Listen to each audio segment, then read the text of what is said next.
우리 오늘 말씀 마태복음 24장 9절에서 14절 말씀을 함께 읽겠습니다.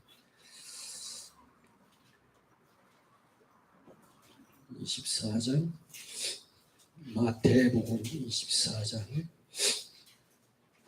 9절부터 같이 하는 성으로 14절까지 읽겠습니다. 찾으셨죠? 시작. 그의 사람들이 너희를 하나에 넘겨주겠으며 너희를 죽이리니 너희가 내 이름 때문에 모든 민족의 미움을 받으리라. 그때 많은 사람이 실족하게 되어 서로 잡아주고 서로 미워하겠으며 거짓 선지자가 많이 일어나 많은 사람을 미혹하겠으며 불법이 성함으로 많은 사람의 살이 치워지리라. 그러나 끝까지 견디는 자는 구원을 얻으리라. 이 천국 복음이 모든 민족의 즐거운 일이 위하여 온 세상에 전파되리니 그제야 끝이 오리라. 아멘. 24장 오늘은 이제 그 박해받는 교회 이야기를 좀 드리도록 하겠는데 이제부터 아마 역사 이야기가 아마 조금 전개되겠습니다. 오늘 읽은 본문 말씀은 그 예수님께서 제자들과 함께 예루살렘 성전이 내려다 보이는 동쪽 맞은편 감람산 오렌지산이죠. 올리브산이죠. 올리브산. 거기에 앉으셔서 그 예루살렘 성전을 바라보시면서 하신 말씀입니다. 예루살렘 성전은 그 율법과 함께 유대인들의 종교 생활의 핵심을 이루는 양대 요소죠. 유대인들의 종교 생활의 핵심은 율법과 그 다음에 성전 이 두 개입니다. 그죠? 자, 이곳에 등장하는 이 성전은 우리 헤롯 성전이라고 부르죠. 헤롯 성전. 헤롯은 그 출신이 에돔인이었습니다. 에돔인이었기 때문에 유대인들의 한심을 사기 위해서 제2성전이었던 그 스룹바벨 성전을 대대적으로 확장하고 증축을 합니다. 거의 2배 가까이에 확장을 했다고 합니다. BC 20년에 증축을 시작해서 AD 63년에 그 완공을 했는데 아쉽게도 완공 후 7년 만에 로마군에 의해서 AD 70년에 파괴됩니다. 헤롯 성전이 얼마나 그 화려하고 웅장하게 잘 지어졌는지 유대인들 속담에 의하면은 평생에 이 거룩한 곳을 보지 못한 사람은 훌륭한 건물을 보았노라고 말할 자격이 없다. 이렇게 이야기할 정도였습니다. 심지어 예수님의 제자들조차도 이 건물을 바라보면서 예수님께 이렇게 이야기했죠. 선생님이요 보시옵소서 이 돌들이 어떠하며 이 건물들이 어떠하나이까. 이렇게 그 마가복음 13장 1절에는 추가되어 있습니다. 그 벽체를 이루는 그 돌 하나가 70톤이고 기초 부분에 사용된 돌 중에 최고의 돌은 500톤이나 된다 그래요. 그러니까 어마어마한 건축물이었죠. 그러나 예수님은 그 성전을 가리켜서 이렇게 말씀합니다. 너희가 이 모든 것을 보지 못하느냐. 내가 진실로 너희에게 이르노니 돌 하나도 돌 위에 남지 않고 다 무너지리라. 예루살렘 성전의 파괴를 예수님께서 예언하셨죠. 실제로 이 예언의 말씀은 AD 70년 로마의 장군 티토에 의해서 문자 그대로 성취됩니다. 로마 군인들은 성전을 파괴할 때 아마 거기에 금붙이나 뭐 이런 걸 위해서 그런지 모르지만 돌 위에 남지 않게 철저하게 파괴를 했어요. 그러나 그 서쪽 축대 측면은 파괴하지 않고 남겨두었는데 그 이유는 우리가 이렇게 대단한 건물을 우리가 파괴했다 하는 전공을 후대에 전하기 위해서 남겨두었는데 그 서쪽 벽면이 오늘날 유대인들이 이렇게 깊은 옷을 쓰고 붙들고 기도하는 그런 모습 보죠? 통곡의 벽이라고 불리는 바로 그곳입니다. 그러니까 서쪽 벽면만 남고 모든 성전이 철저하게 파괴되었습니다. 지금은 예루살렘에 가면은 성전이 없습니다. 성전이 없고 그 자리 성전 자리에 그 이스라엘의 황금돔, 여러분 사진에 많이 봤죠? 황금돔 그 자리를 잡고 있습니다. 유대인들의 꿈은 이 황금돔을 철거를 하고 그 자리에 뭐를 짓는 거예요? 제3성전을 짓는 겁니다. 여러분 제1성전은 뭐였어요? 솔로몬이 지은 솔로몬 성전이 제1성전이고 바벨론 포로에서 다시 돌아와서 지은 제2성전은 스룹바벨 성전이라고 그러죠. 제3성전을 헤롯 성전이라고 말하지 않습니다. 이거는 정책한 거기 때문에 헤롯 성전은 제3성전이 아니고 아마 앞으로 지어질 성전이 바로 제3성전이 될 겁니다. 그러니까 아마 이 실제적으로 이 현실적으로는 거의 그 황금동을 걷어내고 성전 짓는 건 불가능해요. 그러나 하나님께서는 그 일을 반드시 이루리라고 믿습니다. 그것이 마지막 때 이루어질 하나님의 중요한 예언 가운데 하나이기 때문에 아마 이루어지리라고 저는 믿습니다. 자, 예수님의 이런 엄청난 충격적인 말씀을 들었던 제자들은 그 예수님께서 감람산 위에 앉아 계실 때에 조용히 와서 질문했죠. 당연히 질문할 거라고 생각합니다. 우리에게 이르소서 어느 때에 이런 일이 있겠사오며 또 주의 임하신가 세상 끝에는 무슨 징조가 있사오리까? 질문의 요지가 두 가지죠. 첫째는 예루살렘 성전이 그러면 언제 무너집니까? 하는 거고 두 번째 질문은 뭐예요? 세상 끝날에 무슨 징조가 있겠습니까? 하는 질문을 했습니다. 주님의 대답이 뭐였어요? 사람의 미혹을 받지 않도록 주의하라 라고 말씀하시면서 난리와 난리 소문을 들을 것이고 곳곳에 비근과 지진이 있을 것이다 라고 말씀하셨어요. 원래 이 전쟁이 나고 재난이 일어나면은 미혹자들이 많이 나타나고 사람들을 미혹하는 법이지요. 이 말씀하신 후에 주님은 아주 소름 돋는 말씀을 하십니다. 9절 말씀에 그때 사람들이 너희를 환난에 넘겨주겠으며 너희를 죽이리니 너희가 내 이름 때문에 모든 민족에 미움을 받으리라. 아마 제자들이 이 말씀을 들었을 때 그야말로 멘붕에 빠졌을 거라고 생각됩니다. 예수님이 제자를 앞에 앉혀놓고 그때 사람들이 너희를 환난에 넘겨주겠고 또 어떻게 한다고요? 내 이름 때문에 너희가 미움을 받아서 죽임을 당한다고 말씀하셨습니다. 세상으로부터 환영받고 대접받는 것이 아니라 도리어 모든 민족에 미움을 받고 그래서 환난에 넘겨지고 죽임을 당한다. 실제로 이 말씀 그대로 예수님이 12 제자들은 다 거의 순교했습니다. 아마 자연사 한 사람은 요한 한 사람 외에는 여러분이 인터넷에 한번 찾아보시면 잘 나와요. 12 사도의 순교하기가 찾아보면은 12 사도가 어디서 어떻게 죽었는지 쭉 나옵니다. 한번 보시면 알겠지만 그 사도들이 다 돌에 맞아 죽고 찢겨 죽고 뭐 하여튼 뭐 다 12 사도가 거의 다 순교를 했죠. 여러분 어떻습니까? 예수님이 제자들을 앉혀놓고 너희가 죽는다, 다 순교한다 이런 이야기를 하셨어요. 여러분 주의 말씀이 이러한데 여러분 예수 믿으시겠어요? 자, 주님 자신을 믿으면은 부자가 되고 출세하고 영광을 받는다고 하신 적은 주님이 한 번도 없습니다.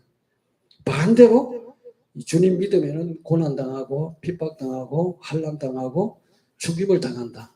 이 말씀을 명백하게 하고 있어요. 실제로 우리가 기독교 역사를 살펴보면은 주님의 말씀이 문자 그대로 실현된 것을 알 수 있어요. 교회가 AD 30년에 설립되었다 그랬죠. AD 30년에 설립이 된 교회는 AD 313년 콘스탄틴 황제가 기독교를 공인하기 전까지는 거의 한 300년 되죠. 한 300년 가까이는 교회가 혹독한 박해를 받습니다. 20쪽 제가 만들어진 교재 20쪽 한번 그 서를 한번 보세요. 서를 보면은 시대를 제가 나누어 놨는데 거기에 20쪽 첫 번째가 AD 30년에서 100년까지를 무슨 시대라 그랬어요? 초대교회 시대 혹은 사도 시대라고 말합니다. 사도들이 활동하던 시대. 그러니까 그 사도 요한이 마지막으로 돌아가셨는데 한 거의 100년 가까이 사셨거든요.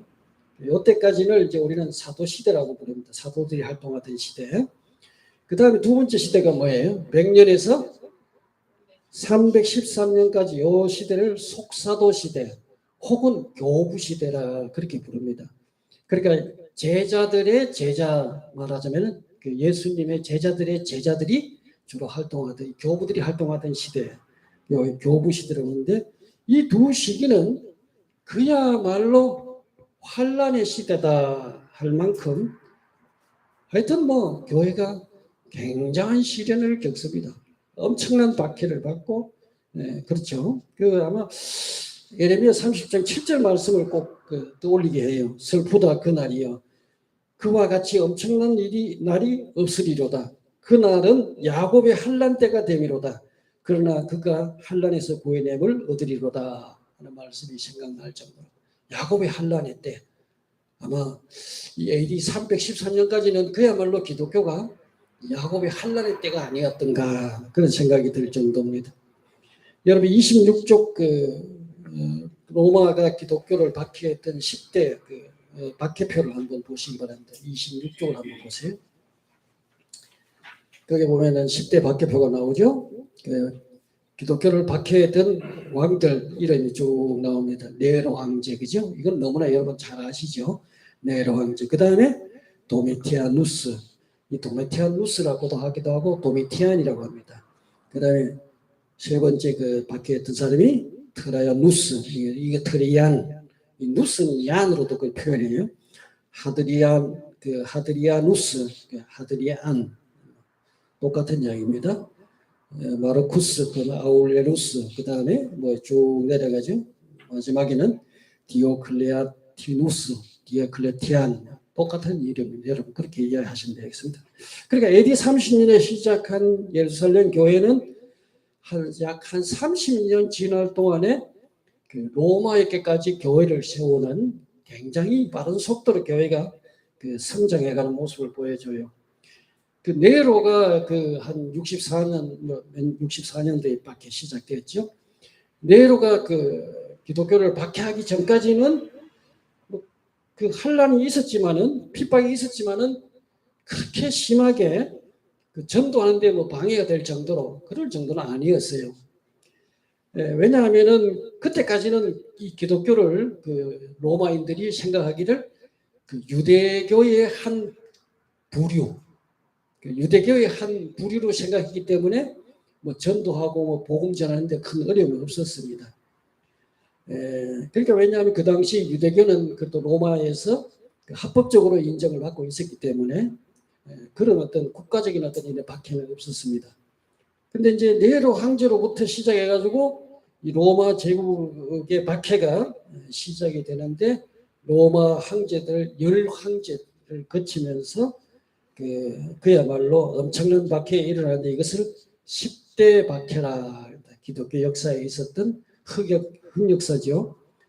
여기 보면 네로와 도미티안 황제의 박해가 가장 잔인한 박해였습니다. 정말 끔찍한 그런 잔인한 박해였고 그 다음에 데키우스 또 8번째 데키우스하고 그 다음에 10번째 디오클레티아누스 이 박해는 제국 전반에서 걸쳐서 일어나는데 이때는 완전히 기독교를 섬멸하려고 하는 그런 의도를 가지고 이루어진 조직적인 박해다 이렇게 이야기할 수 있겠습니다.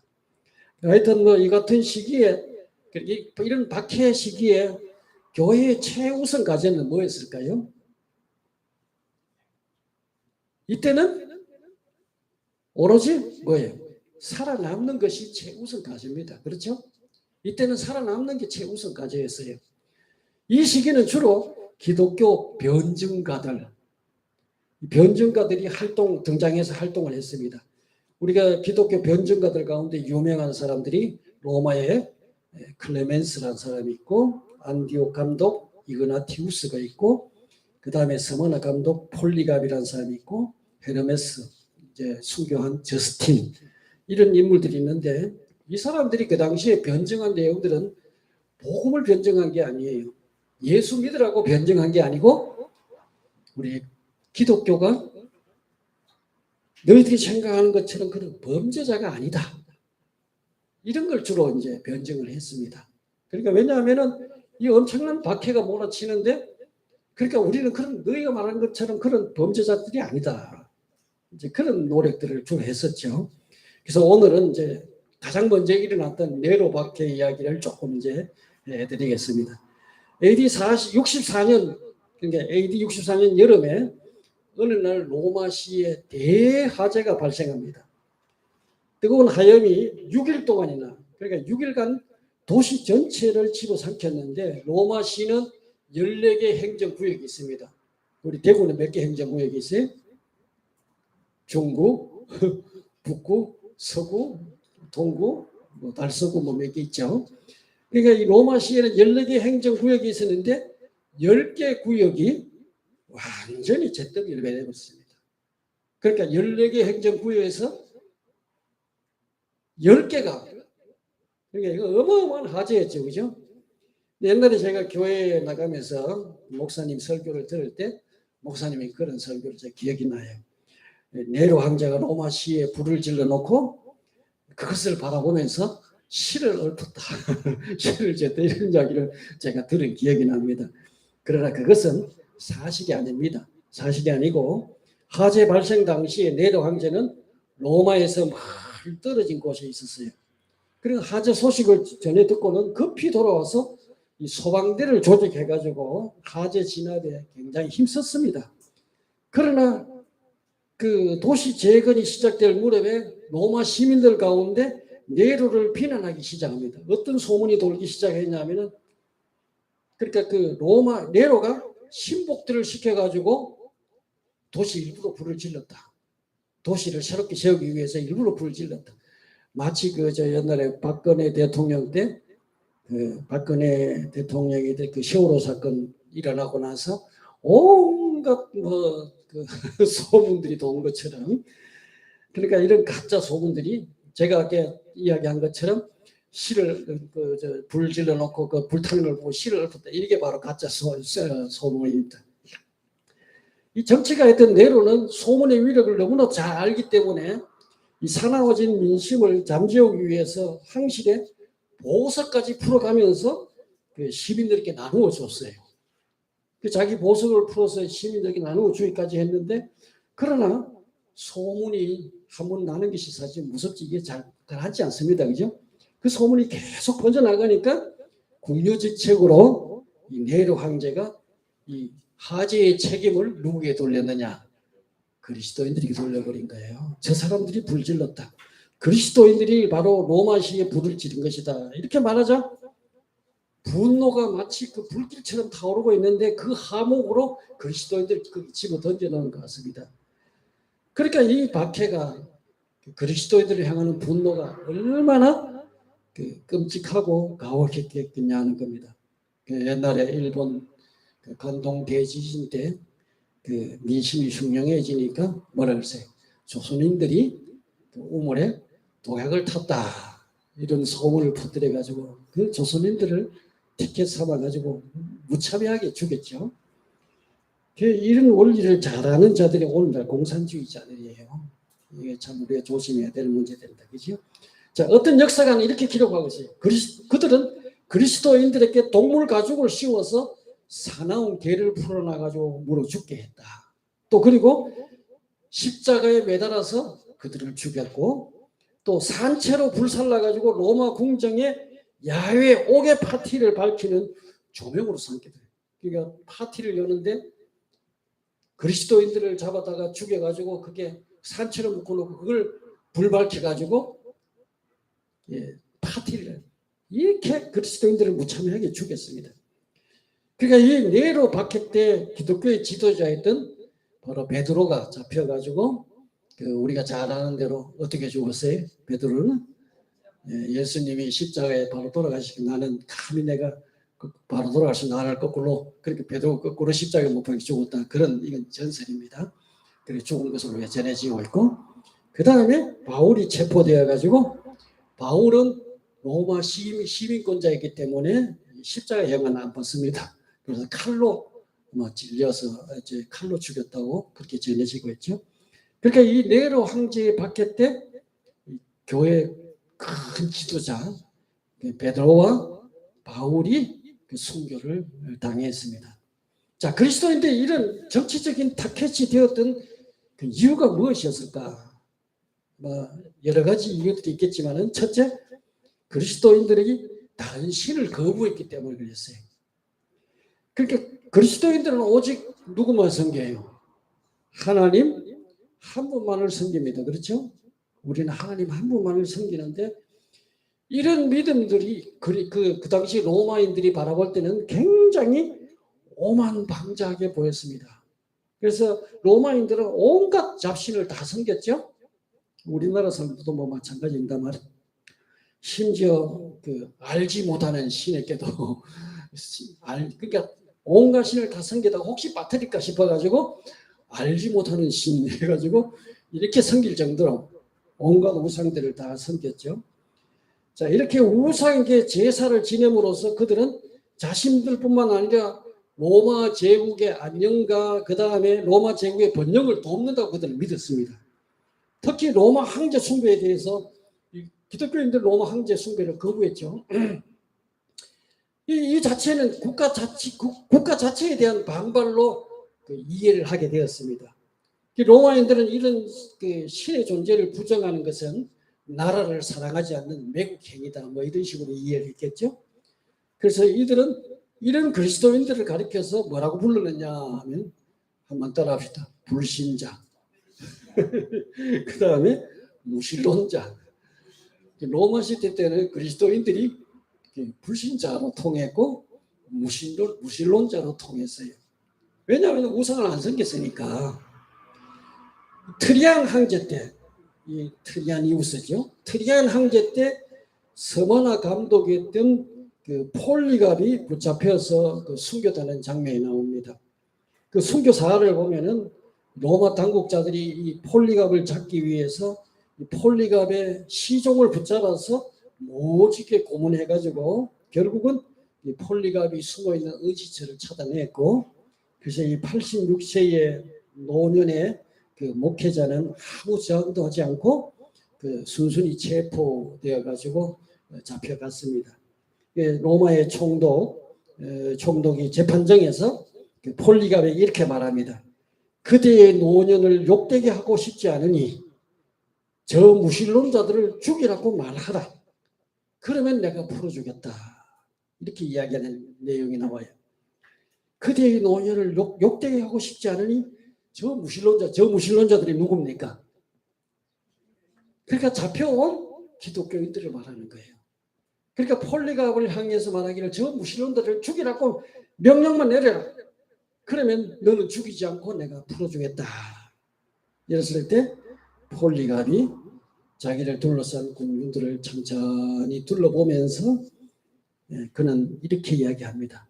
나는 86년 동안 그리스도를 섬겨왔지만 그분은 한 번도 나를 나쁘게 대하지 않으셨다. 그런데 내가 어떻게 나를 구하신 왕을 배신할 수 있단 말인가. 이렇게 말하고 바로 그는 장작더미에서 산채로 불에 타 죽었습니다. 선교사가 참 감동적인 이야기죠, 그죠? 86년을 내가 그리스도를 섬겨왔는데 그분은 나에게 한 번도 섭섭하게 대한 적이 없어. 내가 어떻게 그 나의 왕을 내가 배신할 수 있는가? 자, 이렇게 기독교인들이 이런 타켓이 된 이유가 이런 우상을 섬기지 않았기 때문이고, 두 번째는 기독교가 그 당시에 그 로마인들에게 사교로 오해를 받았는데, 이 사교로 오해를 받은 이유 가운데 하나가 만찬 때, 주의 만찬 때 우리가 떡을 떼고 잔을 나누면서 뭐라 그래요? 이것은 그리스도의 몸이요 그리스도의 피라고 이야기했습니다. 로마인들이 이 이야기를 듣고 적잖게 당황하게 됐죠. 또 그리고 신자들이 서로 부를 때 뭐라고 불러요? 형제 자매라고 불렀습니다. 서로가 형제 자매라고 부르니까 그 이집트에서는 성행위 대상을 가리킬 때 형제 자매라고 말을 쓴다고 그래요. 성행위를 할 때. 그래서 이제 이 주의 만찬과 형제 자매라는 용어에 대한 오해 때문에 이 기독교에 대한 오해가 굉장히 생겼다고 봅니다. 그래서 로마인들은 기독교인들이 아주 모여서 해괴망측한 일을 벌이는 위험한 사교라, 이렇게 그들이 오해를 한 거예요. 소위 말하자면은 이들은 크리스찬들이 동족을 잡아먹고 그리고 건친 상간을 행하는 자들이다. 이렇게 이게 아주 못설 집단으로 기독교에 대해서 알지도 못하면서 그야말로 이런 소위 말하자면 오해, 이래서 그들 사교 생각했기 때문에 아마 네로가 이들을 아마 타겟으로 삼았지 않나. 그리고 이제 그 다음에 세 번째, 크리스찬들은 기존의 사회 질서에 도전한다고 생각했습니다. 우리가 그 갈라디아 3장 28절에 보면 너희는 유대인이나 헬라인이나 종이나 자주자나 남자나 여자 없이 다 그리스도 예수 안에서 하나라고 선포를 했죠. 이거 엄청난 이야기입니다. 오늘 우리가 읽으니까 뭐 평범한 이야기처럼 보이지만은 그 당시 사회에서는 이거는 어마어마한 이야기예요. 유대인이나 헬라인이나 종이나 자유한 사람이나 남자나 여자 없이 다 그리스도 안에서 뭐라고요? 동등하고 다 하나라는 이야기입니다. 그러니까 이 성별, 신분 관계없이 모든 사람이 다 형제고 하나라고 이야기했을 때 이 로마의 어떤 사람들에게는 굉장히 신기가 불편한 겁니다. 그것도 받아들일 수 없는 이야기들이죠. 로마는 노예에게는 유산도 안 물려줬어요. 법으로 금지되어 있습니다. 여성을 남성보다도 아주 열등한 존재로 취급을 했죠. 로마의 특별히 로마의 가장들, 아버지들은 아이를 키우고 싶지 않으면은 그냥 갖다 버릴 수가 있었습니다. 법적으로 문제될 게 없어요. 그냥 아들 키우기 싫으면 갖다 버렸는데, 그러나 이 크리스찬들은 이렇게 버려진 아이들을 데려다가 양자로 아들을 이제 키웠습니다. 그러니까 이게 그들에게는 굉장히 도전으로 받아들여진 거예요. 이런 잘못된 인식이 기독교인들을 산 제물로 삼기에 충분했다. 이런 세 가지 한 이유. 그 다음에 네 번째, 자연재해. 이제 여러 가지 재해들이 많이 질병이라든지 그 다음에 여러 가지 자연재해들이 일어나는데 이걸 기독교 탓으로 돌립니다. 역병, 자연재해, 야만족의 침공 등등 이런 이 기독교인들이 로마 신을 거부했기 때문에, 그러니까 로마의 신들이 어땠어요? 노예가지고 이런 재난이 발생한다. 이 재난이 일어난다. 그러니까 이 기독교인들이 바로 우리 신들을 거부했기 때문에 이런 재난이 일어난다 해가지고 기독교인들을 미워하고 박해했습니다. 자, 그런데 참 놀라운 사실은 이런 역설적으로 이런 끔찍한 박해가 일어날 때 교회들은 더욱 순수했고 더욱 성장해 갔다는 사실입니다. 실제로 AD 313년 전까지 기독교 신앙을 가지려면 뭐를 내놔야 돼요? 하나밖에 없는 목숨을 내놓고 예수 믿어야 됩니다. 예수님이 주님이다. 누구든지 주의 이름 부르는 자는, 제가 얘기했듯이 주의 이름 부르는 자는 구원을 얻으리라. 이 말은 바로 예수님을 부르는 것이 곧 목숨을 내놓는 것과 같아요. 그러니까 이런 어마어마한 위기 속에서 참 놀라운 사실은 이런데도 사람들이 꾸역꾸역 예수 믿는 사람들이 더 늘어나고 불어나고, 우리가 잘 아는 대로 콘스탄틴 황제가 313년에 기독교를 공인하게 되고 받아들이죠. 이건 사실 어떤 의미에서요, 정치적으로 이제는 기독교들을 안 받아들이면 안 되는 상황까지 기독교가 확정됐다는 이야기입니다. 그러니까 이게 이만큼 교회가 성장해 갔다는 거죠.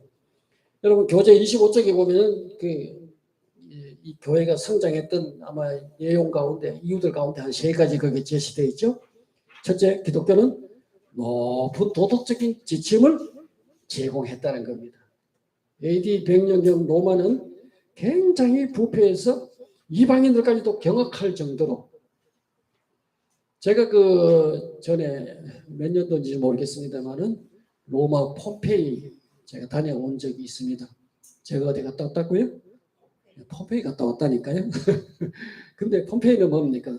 유시구스 화산이 폭발해가지고 화산재가 다 덮어가 묻혀있던 것이 후대에 이제 발견되어가지고 일부 걷어냈는데, 그 로마 시대 때 그 모습이 그대로 남아 있는데 제가 가보고요 그 시대에 얼마나 타락했는가 하는 것이 거기 그대로 남아 있습니다.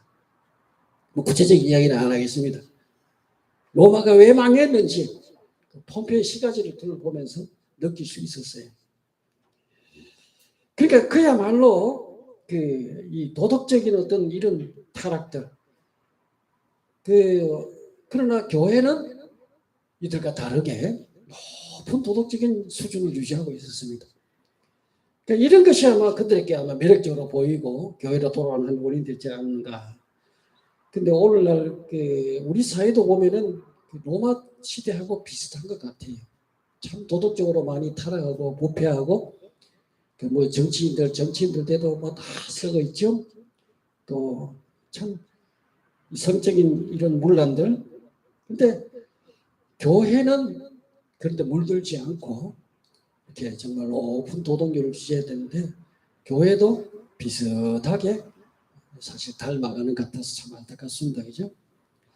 자, 그 다음에 기독교의 어떤 평등과 평등과 이런 것을 어떤 제안했기 때문에 그리스도인들은 그 여성관들, 로마인들 여성관과 매우 달랐습니다. 어떤 이교 저술가는 여성의 역할에 대해서 이렇게 기록하고 있어요. 매춘부들은 성적인 쾌락을 위해서 존재하며 젊은 여자 노예들은 육체적인 욕구를 충족시키기 위해서 존재하며 아내는 자녀를 낳고 집안의 허드렛 일을 충실히 처리하기 위해서 존재한다. 이게 어떤 기록해놓은 기록물입니다. 그러나 그리스도인들은 여자들을 받들었을 뿐만 아니라 열등한 시민으로 여기지 않았습니다. 동등하게 보았죠. 남자나 여자나 다 우리 하나로. 자, 크리스찬들이 이렇게 여자를 존중해 살 수 있었던 것은 예수님의 모본을 따랐던 거죠. 우리 예수님이 그렇게 했기 때문에. 우리는 정말로 남자들도 하나님 감사해야 되지만 여자들은 특별히 예수님께 감사해야 될 것 같아요. 아멘. 또 이 기독교는 하나님과 인격적인 관계를 제공했죠. 로마인들은 고대의 어떤 그 우상들을 섬겼지만 이런 것 비인격적인 존재들 거기에 근데 기독교 신앙은 하나님과 어떤 직접적인 어떤 교제 이상을 제공했죠. 이 기독교는 인간의 고통을 스스로 체험하신 하나님, 예수님이 이야기하죠. 그리고 인간의 고통을 아시는 하나님을 그리스도 안에서 계시해 줍니다. 이런 것이 아마 기독교인들에 대한 매력으로 느껴지고 복음으로 돌아오는 내용들이 되지 않았을까 하는 생각됩니다. 마지막으로 한번 좀 이제 교회가 왜 이런 거나 제가 이 말씀을 준비하면서 이 교회가 왜 하나님께서 이렇게 예수님도 직접 또 그렇게 말씀하셨고 쟤들 향해서 너희들 다 미움을 받고 죽는다 뭐 이런 이야기를 하셨는데 왜 교회가 이런 고난을 받았을까? 제가 이 말씀 준비하면서 하나님 왜 이런 엄청난 시련들을 허락하실까? 사실 정답을 제가 말할 수가 없습니다. 교회가 왜 이런 엄청난 고난과 환난을 받아야 하는지 우리는 다 알 수 없어요. 그럼에도 불구하고 성경에 나타난 사례들을 한번 제가 찾아봤어요. 그래서 첫 번째 오늘 읽은 본문 말씀을 한번 통해서 유추해 보고자 하는 것은 하나님의 이런 환난을 통해서 알곡과 죽정이를 고르는 작업을 하시는 것 같다. 우리 10절 11절 같이 한번 읽어볼까요? 다시 한번 시작. 그때 많은 사람이 실족하게 되어서 서로 잡아주고 서로 미워하겠으며 거짓 선자가 많이 일어나 많은 사람이 미워하겠으며 거기 그렇게 이야기하고 있죠.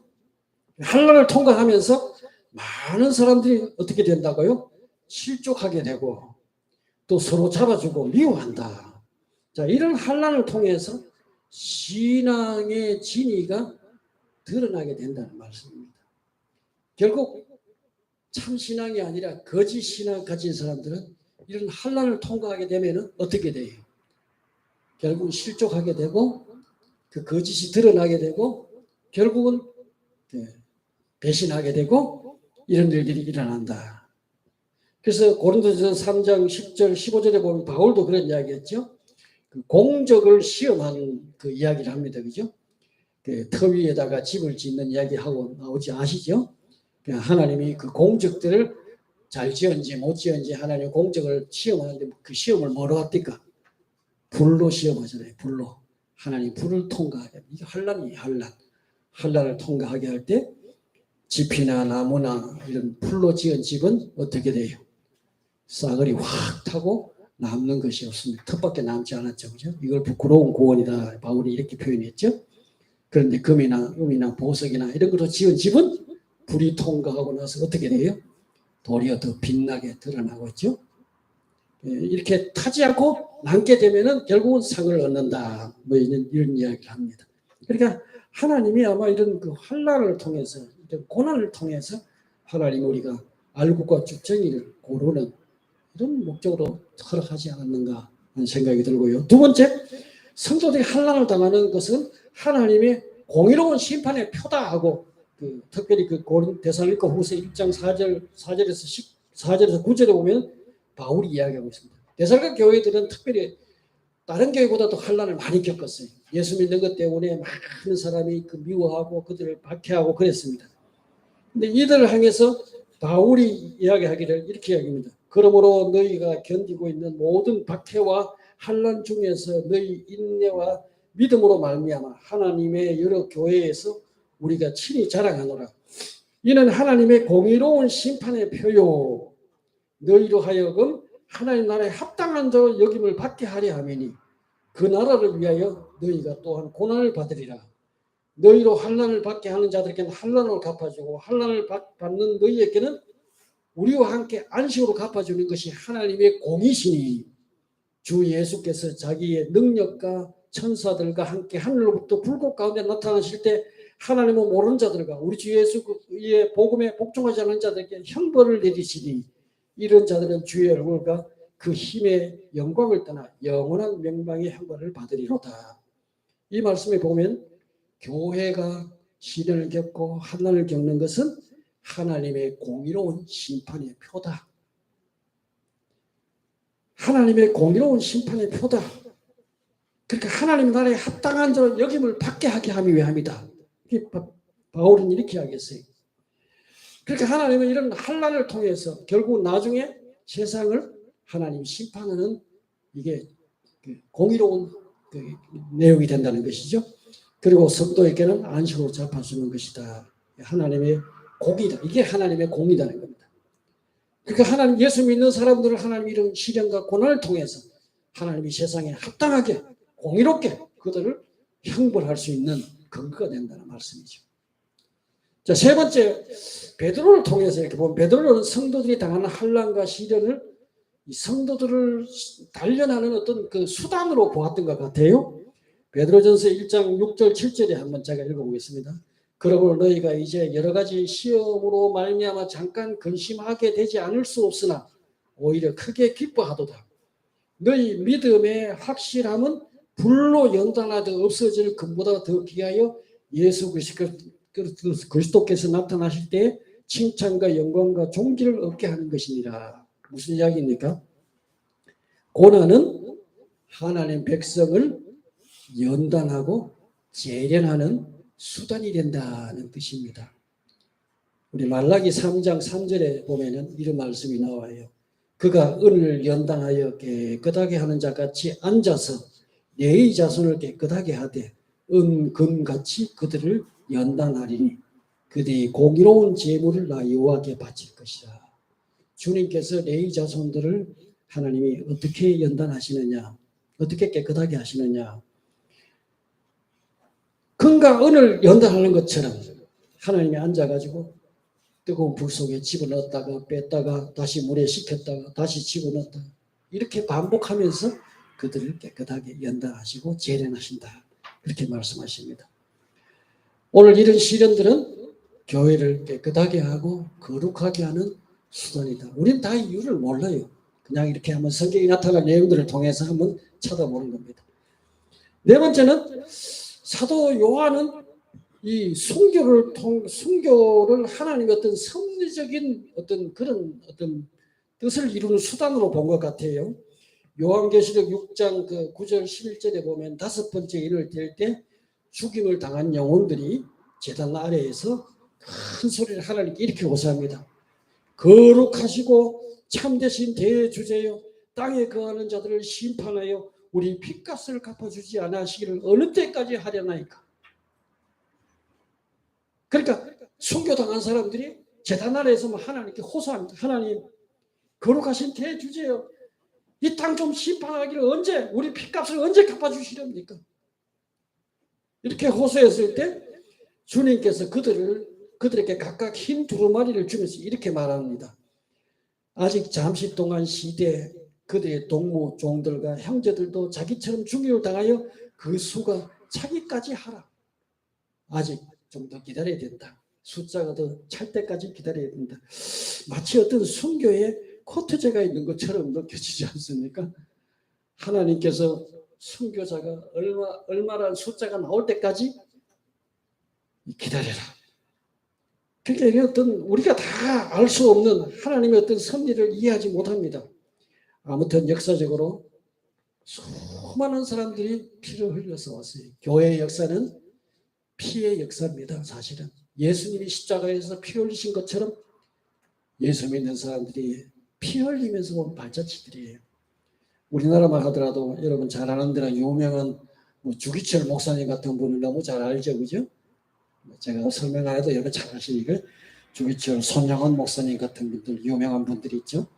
우리 교단에도 여러분 잘 모르시는 그 뒤에 읽어보면 나오는 이종동 목사님 같은 유명한 순교자들이 있죠. 순교자들 참 많습니다. 우리 교단에도.